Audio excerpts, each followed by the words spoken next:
జై హింద్ జై జవాన్. ఏదైతే బంధుమిత్రులందరికీ నమస్తే. అన్నం చూడొచ్చు. ఏదైతే వడాసిమ్ములు అంగవైకల్యాన్ని జయించి వడాసిమ్ములు అమ్ముకుంటూ నెలకు 13,000 రూపాయలు సంపాదిస్తున్నాడు. ఎప్పుడైతే ఎవరు మనుత్సాహం కాకుండా ఆత్మహత్యలు చేయొద్దని చెప్పేసి నేను కోరుకుంటూ అన్న మనోభావాలు తెలుసుకుందాం. ఒకసారి చెప్తాడు ఏం పని చేస్తున్నావు అండి, మీరు ఏం చేస్తున్నారు, నెలకి ఎంత సంపాదిస్తారు? నేను విఐ సిమ్ములు అమ్ముతున్నాను. నెలకు 13,000. నా అంతలు నేను బతుకుతున్నా. మాది మాచినపల్లి, మండల దౌలతాబాద్. అంటే ప్రజలకు మీరు ఏం సందేశం ఇస్తారు?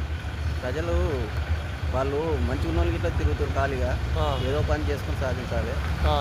ఎందుకు మనం కొద్దిగా అని చెప్పేసి మీరు చెప్తారు. అంటే ఆత్మహత్యలు చేసుకోవద్దు, పని చేసుకోవాలి, నన్ను చూసి మీరు ప్రేరణ తీసుకోవాలంటారు. ఆత్మహత్యలు చేసుకోవద్దు.